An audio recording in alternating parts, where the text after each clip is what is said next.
Hi guys, today we'll talk about how to fix or how to solve denied account on Picsart. To know how to fix or how to solve denied account on Picsart app, you should just go to settings. After that, you can click on apps, default apps, app settings.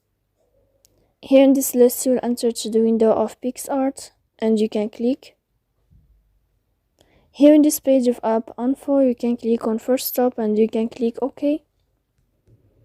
Then you will enter to the window of storage. Here you can click clear cache. Don't click clear data because that can cause you errors or can delete your account.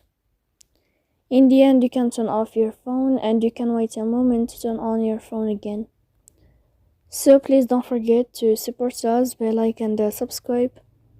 See you next time in another video.